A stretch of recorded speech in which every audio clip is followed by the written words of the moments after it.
Bienvenue voyageurs dans la caravane de la Gitane sans filtre pour le tirage du mois de mai 2024, signe par signe.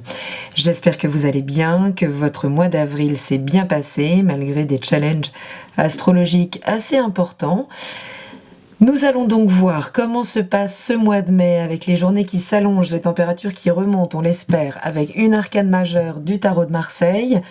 On va aller voir par secteur de vie avec le Radiant Rider-Waite, donc votre état d'esprit, votre vie émotionnelle, votre vie matérielle et créative, auquel j'ajouterai un conseil de l'oracle de la vie intérieure, puis un message supplémentaire de l'oracle des clés du destin, et ensuite, pour finir, un petit mantra de l'oracle joie, love et énergie pour ce mois de mai. Je vous retrouve tout de suite pour la lecture de vos énergies.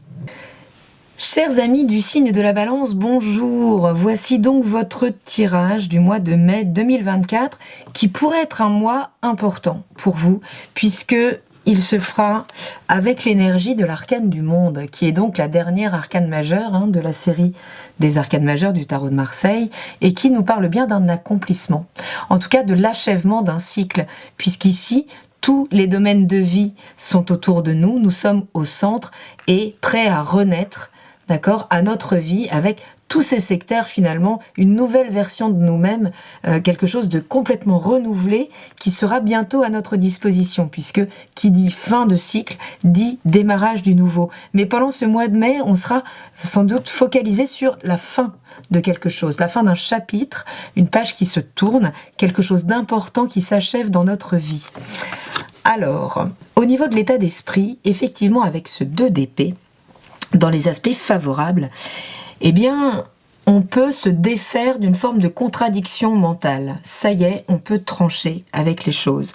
On peut aussi peut-être reconnaître s'être enfermé dans un raisonnement, s'être enfermé dans une vision particulière qui nous permettait plus de contacter la réalité des choses.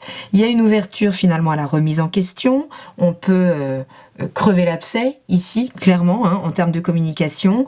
On peut relever ses manches et, quelque part, j'allais dire, saisir le taureau par les cornes, puisqu'en face, on a cet arcane majeur de la force. Vous savez que je ne traite pas le nouveau référencement du Rider-Waite qui a inversé donc le 8 et le 11. On est bien ici dans l'arcane de la force, donc l'arcane 11. Et là où je vous parlais de prendre le taureau par les cornes, voyez qu'ici, il y a bien la maîtrise de la bête, de ses instincts, ou des instincts de l'autre.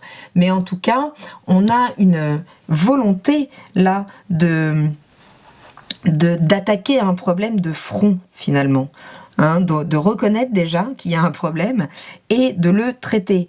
Donc l'idée là, c'est d'être proactif, peut-être à partir d'une erreur de jugement, de contradictions qui, une fois exposées, finalement n'en sont plus. Ça passe par peut-être un peu d'humilité, on arrête de tergiverser ici, on voit les choses de manière beaucoup plus claire, mais ça passe par l'humilité de pouvoir reconnaître que parfois on a eu tort, que parfois on a fait une erreur de jugement. Mais il va falloir quand même canaliser ses énergies, sa puissance et sa force, puisqu'il s'agit bien ici de maîtriser ses instincts. Donc maîtriser le feu quand il monte, qui peut des fois être occasionné dans l'échange avec l'autre, surtout si on est en train de finir un cycle avec un partenariat, avec un partenaire sentimental, peu importe. Reconnaître ses torts, c'est une chose, les exposer, c'en est une autre. Faut-il encore trouver la forme appropriée? Puisque l'enjeu sera de maintenir ces énergies quand notre instinct pourrait avoir tendance à essayer de nous dépasser et prendre les rênes. C'est pas l'idée du tout. Donc on va regarder quel peut être le conseil pour l'état d'esprit des balances au mois de mai 2024 pour prendre ce lion par les oreilles. Il n'a pas de cornes. Donc, quel est le conseil pour les balances? L'instant présent. Revenir à l'instant présent. Donc, il y a quelque chose à traiter avec le ici et maintenant. D'accord? Puisque finir un cycle, c'est ne plus... Alors, c'est potentiellement se retourner vers ce cycle pour en prendre finalement tout le substrat, tout ce qu'on pourra en tirer pour nous comme bagage pour un nouveau cycle, que ce soit des expériences, des relations, des prises de conscience justement, un discernement qui s'éveille. Mais l'idée, c'est pour boucler correctement ce cycle, pouvoir se remettre dans l'instant. Sinon, on est maintenu dans le cycle précédent et on ne peut pas se projeter dans le cycle suivant. Ça repasse par l'instant. Donc ça peut vous ramener peut-être à des méditations de pleine conscience ici. Vous voyez, à prendre le temps de respirer, d'être vraiment à l'écoute de son corps, justement pour pouvoir dompter ces pulsions qui seront nécessaires au niveau des échanges et surtout au niveau de notre communication, quoi. Au niveau de la dimension sentimentale, affective, effectivement, il pourrait y avoir quelque chose qui se finit ici, puisque avec ce 10 de bâton, dans les aspects favorables, on est prêt à lâcher une forme de fardeau, quelque chose que l'on porte depuis trop longtemps, donc soit que l'on garde pour soi au sein de la relation, on voit clair, on communique les choses et on finit l'histoire. Ça peut très bien être un scénario, mais ça peut être relâcher le fardeau au sein d'une relation qui correspondait finalement à un système dans lequel on se maintenait, de porter des choses alors que personne nous demandait de les porter aussi. Donc ça peut être une prise de conscience importante là sur une charge mentale ou une charge tout court, matérielle ou autre, qu'on peut prendre au sein de la relation, et par une prise de conscience importante, on va lâcher ce fonctionnement au sein même de cette relation. On n'est pas obligé forcément de lâcher le bébé avec l'eau du bain. Mais si vous êtes célibataire, il peut s'agir aussi là de quitter ce cycle de célibat, de lâcher ce poids qu'a été la solitude peut-être, pour pouvoir se réouvrir à un nouveau cycle. Mais en face, on a quand même ce 3 de coupe qui vient s'opposer et qui nous parle de peut-être se sentir un peu isolé, peut-être se sentir à distance de ses amis, de la joie en tout cas. Il y a quelque chose qui n'est plus très joyeux au sein du couple, là, qui est peut-être centré justement sur ce fardeau, sur une communication, qui est une mise au point qui est importante à faire et qui nous fait vibrer peut-être des choses un petit peu lourdes. Vous pourriez vous sentir moins soutenu, peut-être vous sentir vous éloigner donc de certains amis, peut-être ne plus avoir le temps du coup, avec cette gestion là que vous avez de votre vie sentimentale, de vous ouvrir à une vie sociale et légère.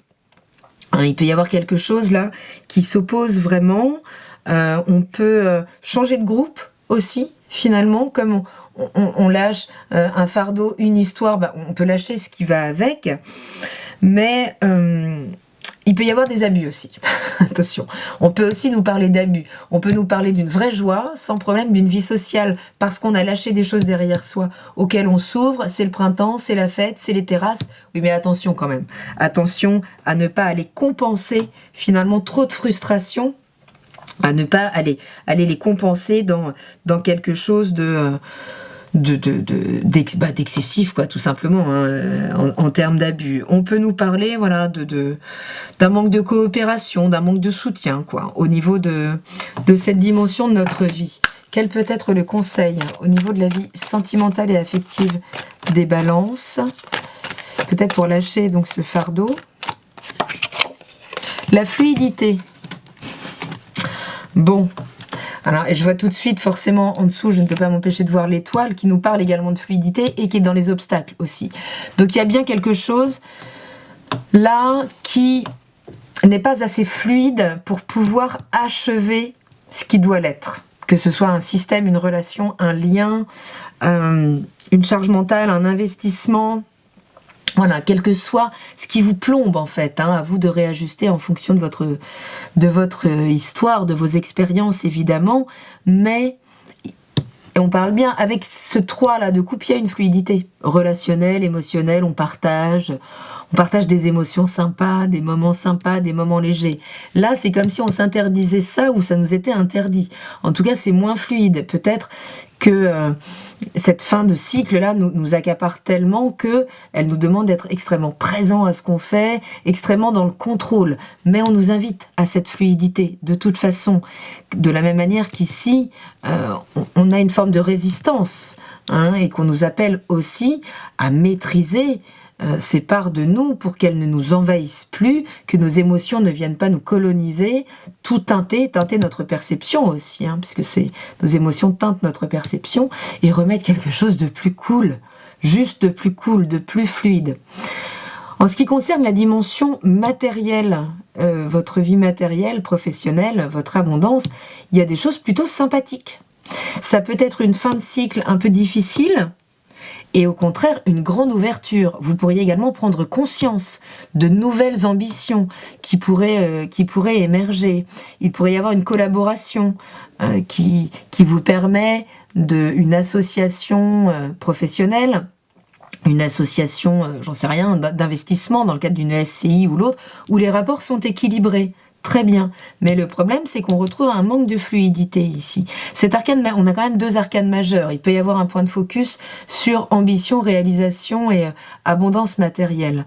Donc il y a des choses qui s'ouvrent avec ce soleil. Notre ego peut rayonner de manière juste, équilibrée, mais il manque de fluidité aussi ici. Il y a quelque chose d'assez rigide puisque l'étoile, c'est le fait d'accueillir le mouvement de la vie et le fait de laisser les synchronicités rentrer dans notre vie. Laisser notre bonne étoile diriger finalement nos pas, notre action, nos prises de décision au niveau de la vie matérielle. Donc il y a quelque chose de l'ordre de la place à trouver. Hein. Quelle est ma place dans le collectif? Quelle est ma collaboration au sein du collectif, en quoi mon rôle professionnel est à sa place, je suis à ma place quand je suis dans telle profession, ça peut être l'interrogation, c'est-à-dire que vous pourriez briller, avoir des opportunités d'expansion matérielle financière, mais que ça ne résonne pas entièrement avec vous aussi. Donc il va être question d'entrer quand même à l'écoute, à l'ouverture là de son instinct. Il y a quelque chose à gérer au niveau de l'instinct, puisque c'est lui qui nous guide aussi, hein, dans l'arcane majeur du tarot de Marseille. Dans la version qui n'est pas les Rider-Waite, elle a un visage au niveau du ventre. Donc c'est bien l'instinct qui guide le mouvement et qui nous permet, parce qu'on est relié à notre être authentique, au mouvement fluide de la vie, que tout ça s'harmonise, que notre place au sein du monde, du collectif, au sein de notre propre vie, se trouve naturellement. On va voir quel est le conseil pour intégrer justement cette fluidité, cette énergie de l'étoile. Quel est le conseil pour les balances pour mai 2024 ? Pour intégrer plus de fluidité, pour trouver sa place, pour trouver... Hop, il y en a beaucoup là. J'en veux une seule. Et c'est celle-là. L'éclosion. C'est très très beau. Vous voyez, il y a quelque chose. On a plein de fleurs aussi ici. Donc il y a quand même les choses s'ouvrent au niveau du patrimoine matériel, au niveau de votre abondance, mais également au niveau de vos ambitions et peut-être de la reconnaissance. Vous pouvez être vu davantage pendant ce mois et peut-être vous mettez une résistance intérieure à cette pleine expansion. Quelle est votre résistance là-dessus? Ce sera à explorer puisque c'est comme s'il y avait, vous voyez, une lutte intérieure assez puissante alors que tout demande à s'ouvrir. Au niveau de la vie créative, là où sont vos désirs, votre vie sexuelle et créative, ce qui vous fait vibrer pleinement, vous avez une figure qui est celle de la reine d'épée. Alors si vous êtes une femme, elle peut vous représenter. Ça peut être concrètement votre discernement, votre opiniâtreté, votre vivacité d'esprit. Hein, on voit, on est sous le 2 d'épée, donc les choses s'éclaircissent, la parole est claire, elle est engageante. Alors elle peut être un petit peu sèche, vigilance quand même, hein, puisque la reine d'épée, elle se laisse pas justement parasiter par ses émotions. Donc c'est très mental. On donne une direction là très claire, avec un discernement certain sur la place que l'on va faire à ses désirs. Et c'est une place que l'on contrôle quand même, puisque ce qui vient s'opposer tout de suite, c'est une arcane majeure. Donc il y a une opposition réelle qui est pourtant notre capacité d'analyse. voyez, d'un côté, on a le discernement, on a le verbe clair, on a le verbe clair et puis sans ménager, hein, sans ménager l'autre aussi. Donc, quand même. Mais attention à ce que le verbe ne parte pas trop vite non plus. À ce que finalement, il se fasse l'écho d'une recherche intérieure, d'une analyse. Ici, on vous demande d'aller en profondeur analyser les choses avant de les verbaliser, avant de verbaliser vos désirs. L'impératrice, c'est aussi celle qui va expérimenter avec le chiffre 3. On est créatif, on ouvre. Donc, c'est peut-être un moment où on est moins communicant sur ses désirs, où on a peut-être moins d'énergie aussi à explorer cette dimension de notre vie. Parce qu'il y a de la fatigue ici. On a porté longtemps et il peut y avoir une fatigue psychologique en lien avec une histoire émotionnelle affective qui a perdu donc sa fluidité. Hein. Donc, un conseil pour intégrer l'impératrice ou une info pour voir ce qui bloque son intégration. Pour les balances pour mai 2024. Une seule carte. Ok. L'union. L'union. Alors, donc il est bien question ici, alors on peut nous parler effectivement de voir clair, hein, de voir clair là dans une relation qui arrive à la fin donc de son potentiel ou de son fonctionnement. Entendez, je ne suis pas forcément en train d'annoncer des ruptures à toutes les balances, mais il y a bien quelque chose qui doit se transformer au sein de l'union, de notre capacité à nous relier à l'autre, puisque c'est comme si ici, on prenait une forme de distance par rapport à l'autre. On est moins entreprenant, on est sans doute moins sensible à ce qu'est l'autre, on est moins connecté, relié à...